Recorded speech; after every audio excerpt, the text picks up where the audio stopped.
What does it look like, or how does one be wealthy in their 40s? So we talked about 20s was mastering behavior. And then we said that 30s was sort of this mindset shift. Well, 40s is often this fork in the road moment. You're either catching up and figuring out where you're behind, or this is the part where you get to take your foot off the gas, but you're beginning to recognize, and the 30s was a mindset shift around money. Well, in your 40s, there's a mindset shift around life, and you begin to think about things a little bit differently. You recognize that people often define being rich as having money, but those that are truly wealthy, and this is according to Margaret Bonanno, being wealthy is actually about having time. Oh man, you're talking to somebody who's in their 50s now, and I got to tell you, made it through this decade. Of the 40s. This is the thing. Coming out the other side of it, I'm telling you guys, in your 40s, you're going to become so sentimental, and you're going to realize that Margaret was on to something. I think when you're younger and you're trying to conquer the world, you're thinking, man, wouldn't it be nice when I own the Rolex? Wouldn't it be nice when I drive that fancy car? But no, what you're going to think about when you get in your 40s is, man, how do I actually wake up in the morning and I get to do things on my terms? How do I have the flexibility? How do I own my time? This does not need to be something you just start thinking about in your 40s, but it's going to become something that, like we said, fork in the road moment. If you started early enough, these are celebration moments. You're like, holy cow, all that hard work of investing in the army of dollar bills has paid off. However, if you deferred and you procrastinated, it's going to be a wake-up call like no other wake-up call. You're like, I got to get to work. And the good news is we're going to keep creating content that reaches you no matter where you are in that journey. And what's great is in your 40s, you may not be at the place where you're going to own your time just yet, but you're beginning to recognize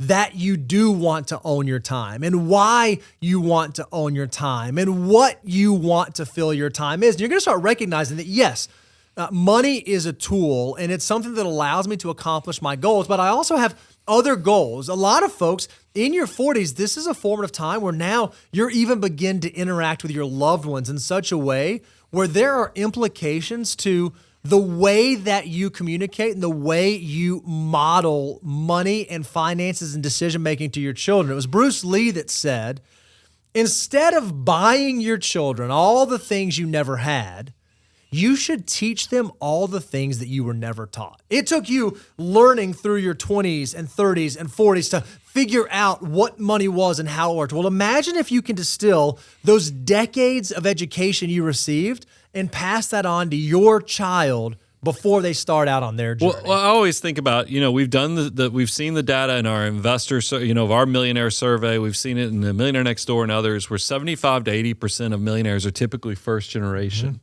Guys, for that stat to even exist, that means that wealth gets crushed in second and third generation. Don't sleep on that. Instead of you, like Bruce Lee had been to the top of the mountain and figured out once he was starting to make money, was, man, I need to probably, so I don't fall into, my kids don't fall in the trap of consumption and all the things that the typical American falls in. How do I pay this forward? So educate your children. It doesn't have to be that way. I mean, you get your kids, you can, just like I remember the first time I got my daughter saving and investing was when she was 15 years old, started doing the first jobs in the neighborhood, babysitting, and then she started working at Chick-fil-A later after that.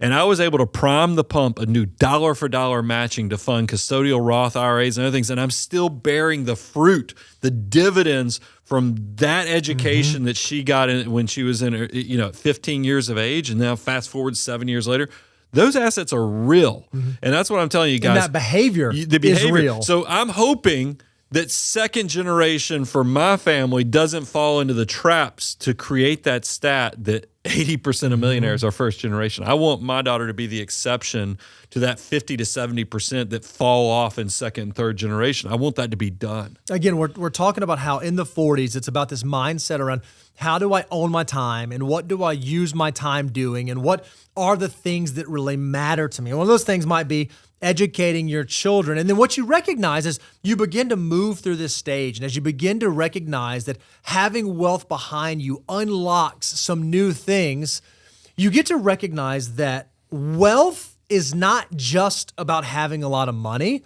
It's about having a lot of options. And so at this stage of your 40s, if you've been doing the things that you're supposed to have been doing, you've been building wealth the way that you should be building wealth, by the time you get to the end of this decade, you are able to begin thinking about funding some of those abundance goals, some of those things outside of just strictly financial independence. Yeah, I mean, this is the biggest value as you get sentimental in life is you realize when Chris Rock was talking about having options, he's talking about doing what you want, when you want, and how you want. Right. And guys, that is the biggest set of freedom goals you can have, because I think so often when you're in the beginning of your journey, you're thinking about stuff. And I'm telling you, that is not what you want as you get older. You realize stuff is soulless, it's empty. It's going to be living your best life, doing what you want, when you want, that's going to really give you value. So you need to act accordingly. All right, so by the end of your 40s, what should you be able to say? Well, by the end of your 40s, perhaps you can check the box, say, hey, you know what? Early retirement is on the table for me. I'm not someone who has to work all the way until age 65. Maybe I have a path and a plan in place where I could leave the workforce early if I choose. Or perhaps at this stage, by the end of the 40s, I'm able to start thinking about some of those abundance goals. Maybe it's saving for my kids' college. Maybe it's buying that second property. Maybe it's upgrading the house, upgrading the car. I am at a stage and station where I can begin thinking about those abundance goals, and I can check on some mile markers. Okay, I can say that right now at 49, as I'm leaving this decade, if I want to be sort of the regular wealth accumulator, and I'm planning for a normal retirement at age 65, and I believe I'm going to have a 4% withdrawal rate, and I want to replace 80% of my pre-retirement income, my mile marker by the end of the 40s should be about 6.4 times my annual income. Or if I want to take this even a step further and I want to cross into the wealthy threshold, I might want my total portfolio value, my liquid net worth, to be 12 times my annual income to substantiate early retirement, maybe around age 55, still with an 80% income replacement. If I can say those things in the affirmative at the end of my 40s, I am well on my way to being wealthy. Yeah, I mean, I think you notice a lot of commonality in those goals for your 40s is really kind of being a choose your own adventure. If you do this right, you're going to have lots of options to kind of really be in charge of where every dollar goes versus having to take your time and trade that valuable time that you're sentimental about for more labor, more wages, and trying to catch up. I want you to live your best life.